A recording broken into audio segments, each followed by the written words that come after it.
Muy buenas. Hoy vamos a contar una de esas historias que demuestran que el vino es mucho más que una receta. Es un oficio, pura inteligencia y capacidad de reacción.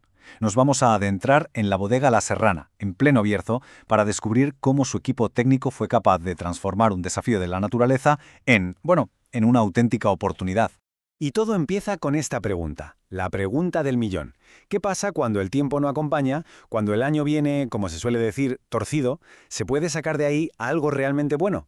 Pues esta es justo la historia de una de esas añadas que se salieron por completo del guión, y de cómo la experiencia y sobre todo la adaptación se convirtieron en las mejores herramientas de la bodega. Para entender bien las decisiones que tomaron, primero tenemos que ponernos en situación. Hay que comprender de dónde partían, una cosecha marcada por la dificultad. Unas condiciones que, pusieron a prueba tanto al viñedo como, por supuesto, a todo el equipo de la bodega. El reto fue doble, un combo bastante complicado. Por un lado, un verano sin el calor suficiente para que la uva madurara como es debido. Y por si fuera poco, para rematar, llegan las lluvias justo en el momento de vendimiar. Esto, claro, crea un escenario de riesgo máximo, donde la calidad de la uva, su concentración, su salud, todo pende de un hilo. El camino fácil, sencillamente, no era una opción. Y es aquí, justo aquí, donde la historia da un giro que es fascinante. En lugar de empeñarse en luchar contra la naturaleza, de forzar un vino potente que ese año no iba a dar, el equipo técnico tomó una decisión valiente, y yo diría que brillante: cambiar de estrategia. No se trataba de resignarse, que va, sino de adaptarse con cabeza. Así que el nuevo objetivo estaba clarísimo.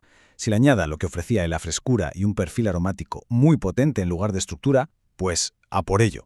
Se decidió buscar vinos más sencillos en ese sentido, más ligeros, más fáciles de beber, vinos que expresaran el carácter único de ese ciclo, en vez de una versión forzada de lo que se esperaría en un año normal.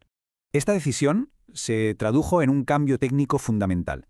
Se dejaron de lado las maceraciones largas, esas que buscan sacar mucho color y taninos, y se optó por maceraciones muchísimo más cortas, de apenas 10 o 15 días. Es un cambio de mentalidad total. En lugar de seguir la receta de siempre, se pusieron a escuchar qué decía la uva y actuaron en consecuencia. Vale, con el nuevo rumbo ya marcado, tocaba ponerse manos a la obra. Y la primera clave técnica, uno de los secretos para dar complejidad y buena textura a estos vinos más ligeros, está en el manejo, diría que magistral, de las lías. A ver, para que estemos todos en la misma página, vamos a aclarar qué son las lías. Son básicamente los restos sólidos, sobre todo levaduras ya muertas, que se van al fondo del depósito después de la fermentación. Y aunque pueda sonar a algo que se tira, para un enólogo, las lías son oro, una herramienta súper poderosa. Pero ojo, y esto es crucial, no todas las lías son iguales. Por un lado están las lías brutas, que son los residuos más gordos, más vastos, y que si las dejas pueden dar sabores y olores malos. Esas, fuera. Y luego están las lías finas, unas partículas mucho más delicadas que son un auténtico tesoro. Son las que aportan volumen, complejidad y esa textura sedosa en boca. El proceso para aislar este tesoro es pura artesanía, un trabajo de precisión. Primero se trasiega el vino, o sea, se pasa la parte líquida, la limpia, a otro depósito. Lo que queda en el fondo se deja reposar, que decante, y con un cuidado tremendo se selecciona solo la parte de arriba, la más fina, la más valiosa, y se desecha lo más pesado. Esta frase lo clava, lo describe a la perfección. Las lías finas que se han seleccionado no son un polvillo, no, tienen este aspecto, como un líquido denso casi cremoso. Este vino espeso y revuelto es, por así decirlo, el ingrediente secreto que se va a añadir de nuevo al vino para enriquecerlo. Venga, pues pasamos a la siguiente fase. Ya con el vino limpio y enriquecido con sus lías finas, el viaje sigue en la sala de barricas. Pero mucho cuidado aquí, porque el objetivo no es darle sabor a madera con una crianza larga, sino todo lo contrario, un afinamiento corto, sutil y muy preciso. Todo este trabajo de afinado se va a hacer en barricas de dos tamaños, de 225 y de 300 litros. Y la elección del tamaño no es al azar, permite un control muy fino de cómo evoluciona el vino. En este ambiente, y con una temperatura controlada entre 15 y 18 grados, el vino va a vivir su última y delicada transformación. ¿Y qué es lo que pasa ahí dentro de las barricas? Pues, entre otras cosas, la famosa fermentación maloláctica. Suena un poco a clase de química, pero es algo muy natural. Unas bacterias transforman el ácido málico, que es más punzante, como el de una manzana verde, en ácido láctico, que es muchísimo más suave, más cremoso. Básicamente es el proceso que redondea el vino.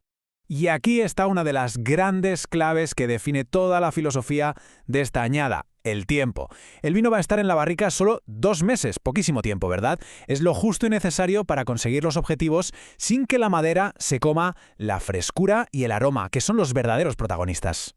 La misión de este paso en barrica es múltiple, pero tiene un foco principal. Se busca, claro, que termine la maloláctica, que se integren bien las lías finas, que el vino se note más redondo, que pierda cualquier punta agresiva en boca. Pero por encima de todo, el objetivo primordial, la línea roja que no se puede cruzar, es mantener intacta la frescura del vino. Para asegurarse de que esas lías finas hagan su magia, no se las puede dejar ahí quietas en el fondo. ¿Qué se hace? Cada semana se remueven las barricas. Esta técnica, que se llama batonnage, pone las lías en suspensión, hace que estén en contacto con todo el vino y así le van cediendo poco a poco esa complejidad y esa untuosidad que se busca.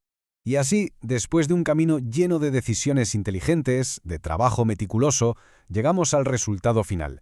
Ese vino que nació de un desafío climático, por fin está listo. Este cuadro resume a la perfección todo el viaje. Cada problema inicial tuvo una solución precisa. Al clima difícil se le respondió con adaptación. Al riesgo de un vino áspero se le combatió con una gestión maestra de las lías. Y a la posible falta de sabor se le dio la vuelta con un afinamiento corto que protegió toda la fruta. El producto final es exactamente lo que se buscaba desde el cambio de estrategia. Un vino súper aromático, con una estructura que lo hace muy agradable, muy fácil de beber. Pero ojo, que esa sencillez no quiere decir que sea un vino simple. Gracias a todo el trabajo con las lías, es también un vino con riqueza, con una textura redonda en boca. Vamos, misión cumplida. Esta frase del equipo técnico lo resume todo. Es quizá la que mejor captura el espíritu de todo este trabajo. Afinar, pulir, redondear, por supuesto, pero nunca bajo ningún concepto a costa de cargarse el alma fresca y vibrante que la propia añada les había regalado.